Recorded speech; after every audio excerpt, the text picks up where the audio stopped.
Sir வணக்கம் sir.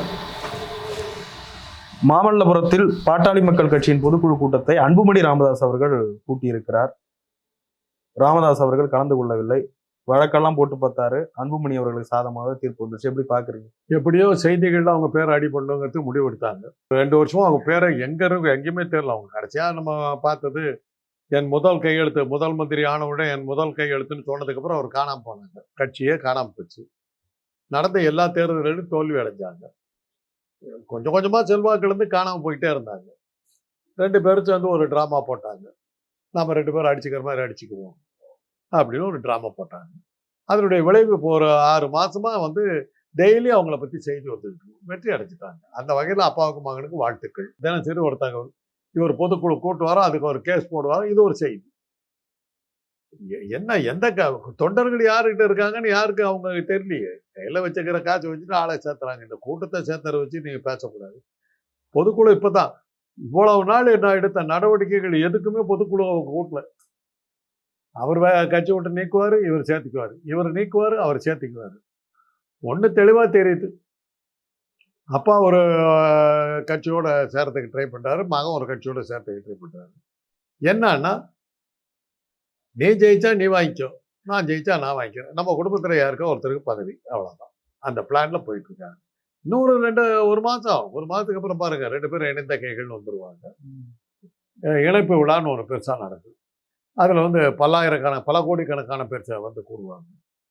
திமுக பயந்து விட்டதுன்னு நீங்கள்லாம் வழக்கமா எழுதிருவீங்க. அதுதான் அடுத்த செய்தி. ஒரு 2 மாசம் எலெக்ஷன் நெருங்க அப்பா மகனை இணைந்தாருங்க, இணைந்த கரங்கள் அப்படி சொல்லி. இன்னைக்கு அன்புமணி செய்யறதெல்லாம் சரின்னு பாக்குறீங்களா? ஒரு அப்பா கட்சியை உருவாக்குனாரு, அவர்கிட்ட இருந்து கட்சியை பறிக்கிற மாதிரி பறிச்சு அவருக்கு எதிராக வழக்கு போட்டு அன்புமணி செய்யறதெல்லாம் சரின்னு பாக்குறீங்க? எல்லா காலத்தையும் நடக்கிறதாங்க. இது நீங்க இதெல்லாம் இந்த சீரியஸா அவங்க நடத்துறதா நீங்க நம்புனீங்கன்னா நம்பிட்டு போங்க.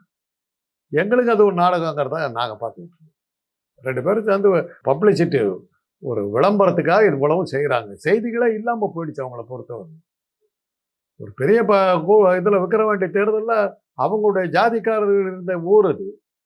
ஒரு பாஜகங்கிற ஒரு வலிமையான ஒரு கூட்டணியை வச்சுக்கிட்டு பணக்கார கட்சியோட ஒரு கூட்டணி வச்சு அங்க நின்று தோத்து போறாங்க.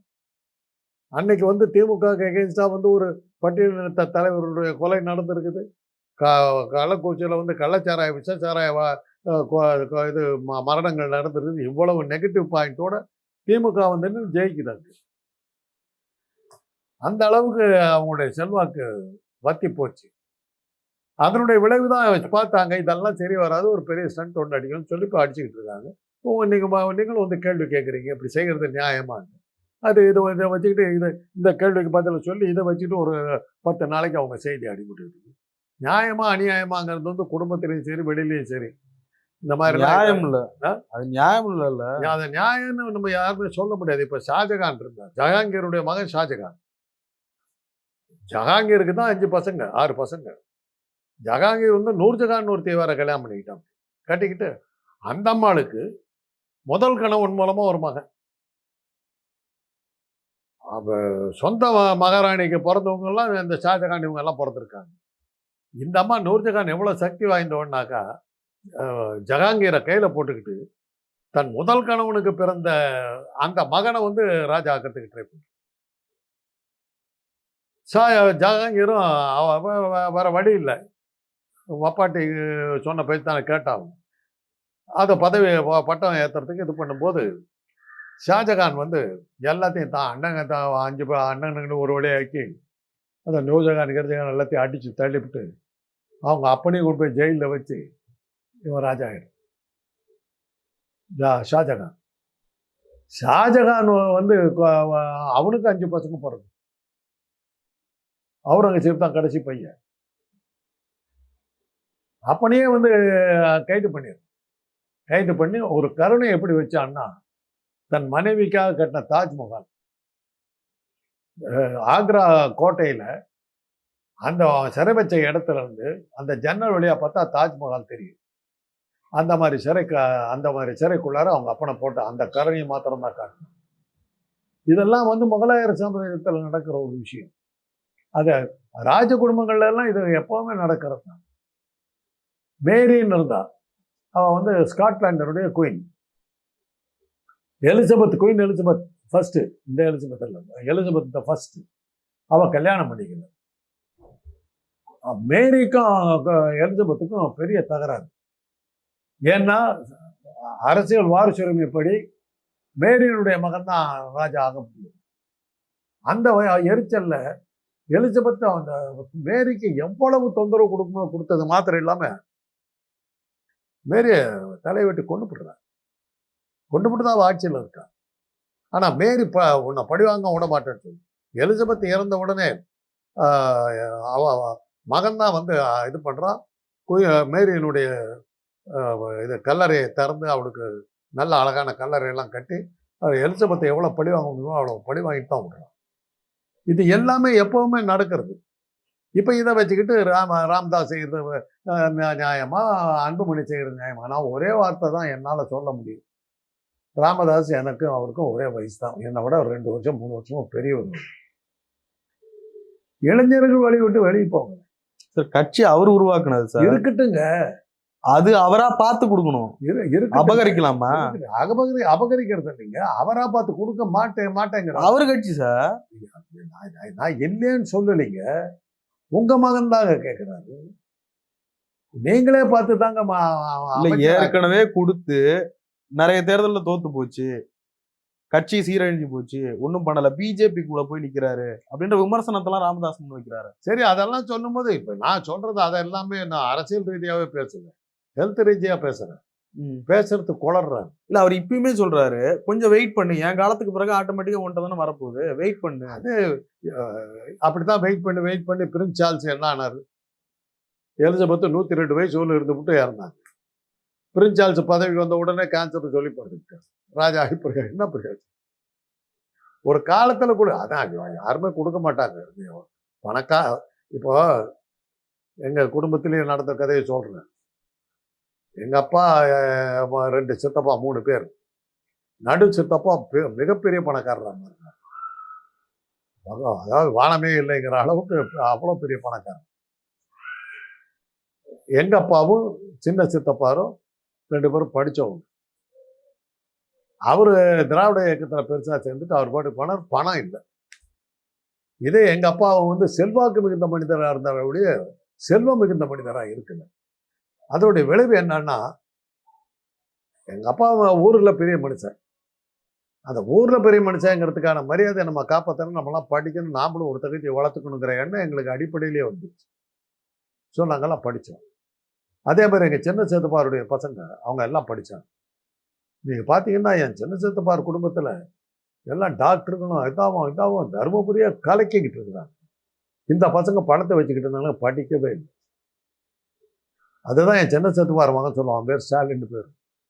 எடுத்து சொல்லுவான், நல்ல காலம்ப்பா, நம்ம அப்பாக்கள் 2 பேரும் பணத்தை சம்பாதிக்கலை, இல்லாட்டி போனால் நம்ம நாசமாக போயிருப்போம், அப்பங்கிட்ட சண்டை போட்டுட்டு போயிருந்தோம், தான் பண்ணியிருப்போம். படிக்க வச்சாரு. அவங்கவுங்களும் இதை சொல்லிட்டாரு, என்கிட்ட இவ்வளோ பணம்லாம் இல்லை, உனக்கு கல்வியை கொடுத்துருவாரு போ அப்படின்ட்டார். ஒவ்வொருத்தருக்கும் ஒரு படிப்பை கொடுத்தாரு, ஒவ்வொருத்தரும் ஒரு வகையில். இப்போ யாருமே நாங்கள் சோட போகணும். செல்வம்னு ஒன்று இருந்ததுன்னா பையனே ஒழுங்கா இருந்தா கூட வீட்டுக்கு வர்ற மருமக சும்மா இருக்க மாட்டாங்க. அதனாலதான் பல பெரிய குடும்பங்கள், இப்போ டிவிஎஸ் போன்ற குடும்பங்கள் எல்லாம் இந்த தகராறுகளுக்கு ரொம்ப ரொம்ப குறைவு. என்னன்னா, அவங்க வந்து பணக்கார வீட்டு பசங்கன்னு அந்த பசங்களை வளர்த்துறதே இல்லை. நான் பார்த்துருக்கேன். அந்த கம்பெனியில் கிளீனர் ஃபர்ஸ்ட் அவங்களுக்கு ஜாப் கொடுக்கறதே கிளீனர் ஒர்க்கு தான். அவங்க மோட்டார் தொழிற்சாலை டிரைவர், கண்டக்டர், கிளீனரோட தான் அந்த பசங்க இருக்கணும், அவங்களோட தான் சாப்பிடணும். முதலாளி மகன்லாம் கிடையாது. அந்த மாதிரி பயிற்சி. அதனால என்ன ஆகுதுன்னா, அடிமட்டத்திலிருந்து வர வர வர வர ஒரு மனசு பண்பட்டு போயிடும். நம்ம இவ்வளோ வேலை இருக்குது, இதை நம்ம செய்யணுங்கிறதா. அதனால தான் அந்த குடும்பம் இவ்வளோ 6-7 பேர் பெரியவங்க இருந்தாலும் கூட அந்த குடும்பம் செதறாமல் நிற்கிறதுக்கு தான் காரணம். இதெல்லாம் வந்து கொடுத்து வச்சிருக்கணும்.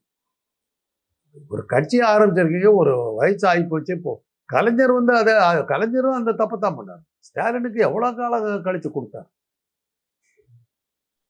சினிமா துறையில் எடுத்தீங்கன்னா சின்னப்ப தேவர், தேவர் பிலிம்ஸ், அப்பேற்பட்ட தயாரிப்பாளர் காலகாலத்தில் மகனுங்கிட்டே மருமகன்கிட்டே கம்பெனியை கொடுத்து அவங்கள தயார் பண்ணியிருந்தாருன்னா இன்னைக்கு காணாம போயிடுச்சு அந்த கம்பெனி, அடையாளம் தெரியாம போயிடுச்சு. கொடுக்காம ரொம்ப நாள் வச்சுக்கிட்டு இருந்தாரு. அவர் இறக்குறவரில் அந்த பசங்களை மேலே வர விடல. மருமகன் வந்து டைரக்டராக வந்தார், மகன் வந்து தயாரிப்பாளர் பேருக்கு போட்டார், ஒழிய முழு கண்ட்ரோலும் தாங்கல வச்சிருந்தார். இன்னைக்கு அந்த கம்பெனி இல்லாமல் போயிடுச்சு. அதே ஏவிஎம் வந்து நேரத்தில் வந்து தன்னுடைய கம்பெனி மகன்கிட்ட கொடுத்தாரு. அவங்க ஓரளவுக்கு அவங்க தயார் பண்ணிட்டாங்க. அது மாதிரி இதெல்லாம் வந்து எல்லா பெரிய இடங்கள் நடக்கிறதா. இவர் இப்போ என்னை பொறுத்தவரை நான் என்ன சொல்றேன்னா, ஆலோசகராக இருந்துங்க. உங்களை நம்பி உங்க சமுதாயம் பெருசா வந்துருக்குது. இல்ல அன்புமணி ஒரு நல்ல தலைவர் இல்லைன்னு ராமதாஸ் நம்புறாரு போல. கொடுத்தாதாங்க தெரியும். இல்ல ஆல்ரெடி கொடுத்து பார்த்தேன், தலைவர் பொறுப்பு கொடுத்து பார்த்தேன். ஏங்க ஒரு தவறுக்குனாலே ஒரு கலைஞர் எத்தனையோ தேர்தலில் தோத்தாரு, திரும்பி வந்துடல. அரசியலில் வெற்றி தோல்வி சகஜம். எப்படி மறுபடியும் அதை சரிப்படுத்துறதுங்கிறத பார்க்கறதாங்க ஒரு நல்ல இது அடையாளம். தெரிஞ்சோ தெரியாமலோ உன் கட்சியில் வந்து வேற யாரையும் வளர்க்க விடாம உன் மகனை குழந்துட்டேன். மகனை குழந்தை உட்கார வச்சதுக்கு அப்புறம் அதுக்கான தகுதியை வளர்த்து இருக்கணும்.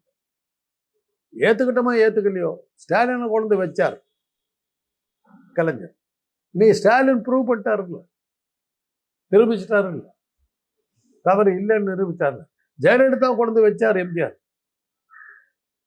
ஜானகி தான் முயற்சி பண்ணாங்க, ஜானகியால் நிக்க முடியலையே. ஜெயலலிதா தானே ஜெயிச்சாங்க, தப்பாகலையே. அது மாதிரி உங்க மகன் ஒரு தோல்வி அடைஞ்சாக்க உடனே ஊரோட சேர்ந்துட்டு நீங்களும் திட்டினா என்ன அர்த்தம்? சரிப்பா கவலைப்படாத, இந்த தோல்வியை எப்படி வெற்றி ஆக்குறதுன்னு பார்த்து சரியான முறையில் கூட்டிட்டு போகும். அது செய்யலையா நீங்க?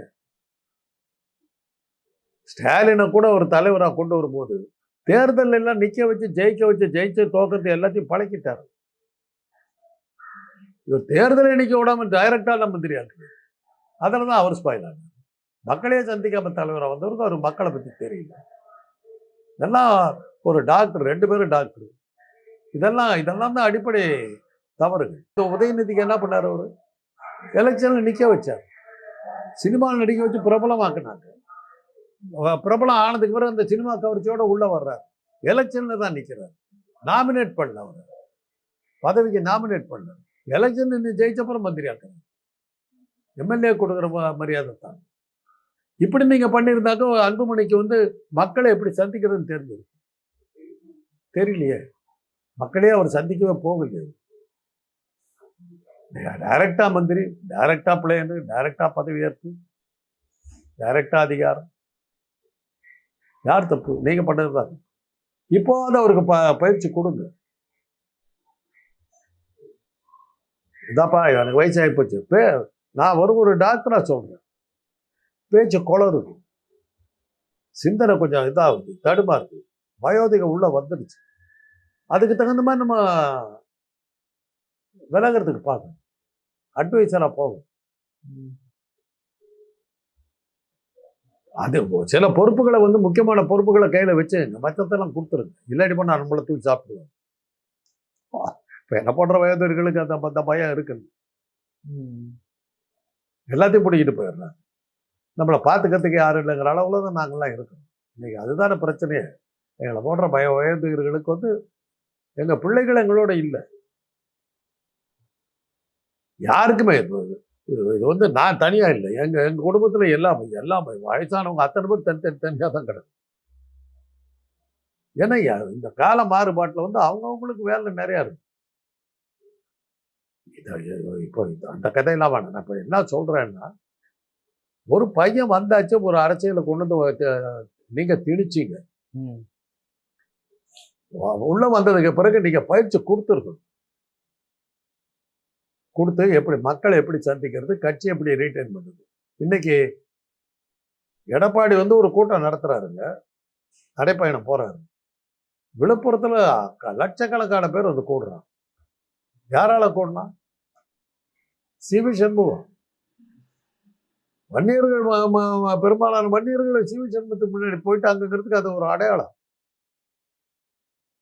நீங்க காணாம போயிட்டு இருக்கிறீங்க. கொஞ்சம் கொஞ்சமா உங்ககிட்ட இருந்து வன்னியர்கள் வரைக்கும் போயிட்டு இருக்காங்க. கொஞ்சம் கொஞ்சமா இல்லை, பெருசா போயிட்டு இருக்காங்க. இன்னைக்கு வன்னியின மக்கள் வந்து சிவி சண்முகத்திட்டையும் கேபி முனுசாமி கிட்டையும் ஆளுங்கட்சியாக இருக்கிற துறைமுருகன்கிட்டையும் போயிட்டாங்க. நீங்க இல்லை, ஏன்னா நீங்க திருப்பி தோத்துக்கிட்டு இருக்கீங்க. அந்த வன்னிய மக்களை இழுத்து பிடிக்கிறதுக்கு ஒரு இளமையான ஒரு இளம் ரத்தம் ஒன்று தேவைப்படுது. ஒரு போராட்டங்கள் நடத்தணும், என்ன பண்ணும்? ஒண்ணுமே பண்ணலையே. இந்த ஸ்டண்ட்டு எவ்வளோ தூரத்துக்கு உங்களுக்கு கை கொடுக்குன்னு எனக்கு தெரியல. அப்பா மகனை அடிச்சுக்கிட்ட ஸ்டண்ட்டு வெற்றிகரமான 10வது வாரம்னு போட்டுக்கிட்டு போகலாமே ஒழிய மக்கள் தொண்டர்கள் பற்றி நான் அவங்க இவங்க நிறைய பேர் என்கிட்ட பேசுகிறாங்க. தொண்டர்கள் வந்து போயிடுவாங்க. அப்பாவா மகனாங்கிற குழப்பத்தை நீங்களே உண்டாக்கிட்டீங்க. அதனுடைய விளைவு தான் உங்களை வந்து பெருசாக தாக்கும். உங்களுடைய தலைமை பதவி போகும். ஜாக்கிரதை. ஆயிரம் இருந்தாலும் ஒரு வளர்ச்சி அடைஞ்ச ஒரு கட்சி, ஒரு எதிர்கட்சிங்கிற அளவில் மிக பெருசாக வந்தவங்க, பெரிய நம்பிக்கைகளை கொடுத்தவங்க. ஒரு கட்டத்தில் வந்து பாமக யாரோட சேர்றாங்களோ அவங்க தான் ஆட்சி அமைக்க முடியுங்கிற அளவுக்கு செல்வாக்கா வந்த ஒரு கட்சி இன்னைக்கு ஒன்றுமெல்லாம் போயிடுச்சு. திருப்பி எப்படி ரிவைவ் பண்ணுறதுங்கிறத பார்க்கணும். இந்த ஸ்டண்ட் ரொம்ப நாள் நீடிக்காது. முடிஞ்சு போச்சு, நிறுத்துங்க. மக்களுக்கு தெரிஞ்சு போச்சு. ஒரு ட்ராமா போடுறீங்கன்னு தெரிஞ்சு போச்சு. இது போதும். இந்த ஸ்டண்ட் அவ்வளோதான். நான் அடுத்த ஸ்டண்ட்டுக்கெல்லாம் யாரும் மரியாதை கூட கொடுக்க மாட்டாங்க. யூடியூப்காரர் நீங்கள் தான் எடுத்து விட்டா. இல்லை இல்லை ஒன்று, ராமதாஸ் ஆதரவு தெரிவிக்காவிட்டால் அன்புமணியால் தன்னிச்சையாக கட்சியை வச்சுக்கிட்டு வளர முடியுமா? அப்படி சொல்லி தனி கட்சி ஆரம்பிச்சு அப்புறம் வந்து வன்னியர்களுக்கு 10-15 தலைவர்களில் ஒருத்தராக வரும் போது.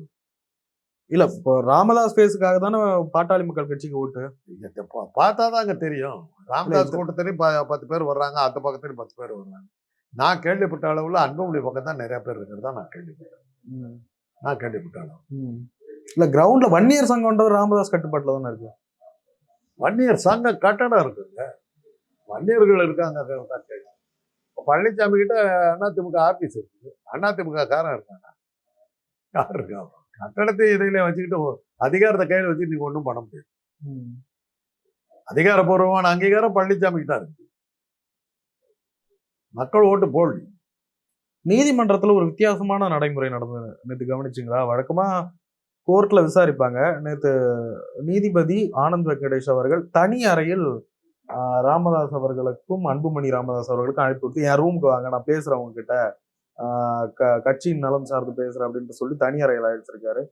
ராமதாஸ் அவர்கள் காணொலி மூலமாகவும் அன்புமணி அவர்கள் நேரடியாகவும் ஆஜரானதா தகவல் எப்படி பாக்குறீங்க? தெரியாது, ஏன்னா அவங்க எல்லாம் வந்து பாஜக பிடியில் இருக்கவங்க. அந்த ஜட்ஜை நீங்கள் சொல்கிற ஜட்ஜி அதோட சேர்ந்தவர்னு கேள்விப்பட்டிருக்கீங்க. குருமூர்த்திக்கு பதிலாக அந்த ரோல் அவர் எடுத்துக்கிட்டு இருப்பார்.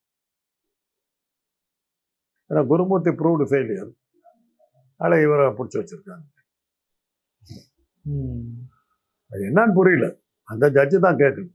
ஏன்னா இப்போ நீதிமன்றங்களை பற்றி நம்ம பேசுறதுக்கு பயமா இருக்கு. ஒரு நீதிபதி மேலேயே வழக்கு போடுறாங்க, அந்த நீதிபதியை நானே விசாரிக்கிறேன்ற கூத்தெல்லாம் இப்போ நடக்குது. இந்த கூட்டத்தை சேர்ந்தவர் தான் இப்போ நீங்கள் சொல்கிற ஜட்ஜ். ஆனால் இப்போ நீதிமன்றங்கள்லாம் ஒரு கேள்விக்குரியதாக இருக்கு. அது என்ன ஒருவேளை இவங்க 2 பேரும் ரிக்வஸ்ட் பண்ணாங்களே, அது ஒன்று இருக்குன்னு. ஆனால் தனியாரையில் விசாரிக்கிறது ஒன்று பெருசுல என்ன, 2 பேத்துக்கு மத்தியில் நடக்கிற தனிப்பட்ட சண்டை தான். வாங்க ரூமில் பேசி தீர்த்துக்கலாம்னு சொல்லிட்டு சில விவாகரத்து கேஸெல்லாம் அப்படி நடக்கும். புருஷனை முன்னாடி தனியாக கூப்பிட்டு ஜட்ஜி விசாரிக்கிறதுலாம் உண்டு. அது மாதிரி நடக்கும். அதனால அதை பெருசாக எடுத்துக்க வேண்டிய. எப்படி இருக்கும்னு நினைக்கிறீங்க பாட்டாளி மக்கள் கட்சியோட எதிர்காலம்?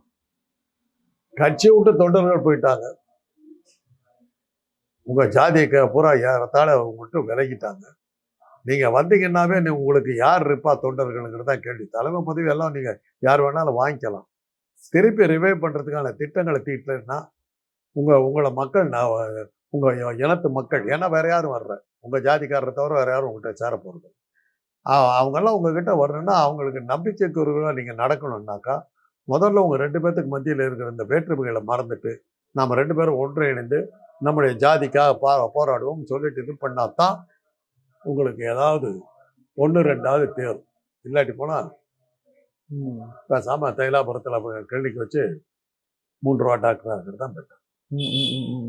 இதுக்கு பின்னாடி பாஜக இருக்குன்றாங்க, அது உண்மை? அது உண்மை. வேற என்ன, யார் கூட எல்லாம் சேர்றாங்களோ அவங்கள பிரித்து விட்டு 2ஆவது பண்ணி காலி பண்ணுறது தானே வேலை. உத்தரப்பிரதேச இதில் மகாராஷ்டிராவில் நடக்கலையா, மருமகன் எல்லாத்துக்கிட்டையும் சண்டையை உருவாக்கி 3ஆக பிரித்து விட்டாங்கல்ல சிவசேனா. அப்படித்தான் எல்லா இடத்துலையும் பண்ணுறாங்க. அதிமுக என்ன பண்ணாங்க, 4ஆக பிரித்து விட்டாங்க, சேர்த்த விடாமல் வச்சுக்கிட்டு இருக்காங்க. அதுதான் அவங்க வேலை. பாஜக கிட்ட யார் போனாலும் அதுதான் நடக்குதுன்னு தெரிஞ்சுட்டாங்க, தெரிஞ்சே போனாங்க. சில ஆதாயங்கள், மரத்தில் இருக்கிற மாங்காயை விட கையில் இருக்கிற கடலை கொட்டை பெருசுங்கிற கதை தான்.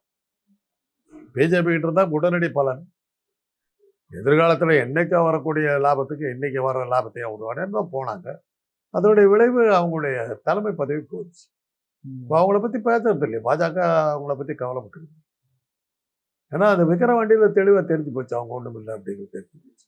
நிறைய விஷயங்கள் போயிருந்தோம். நன்றி.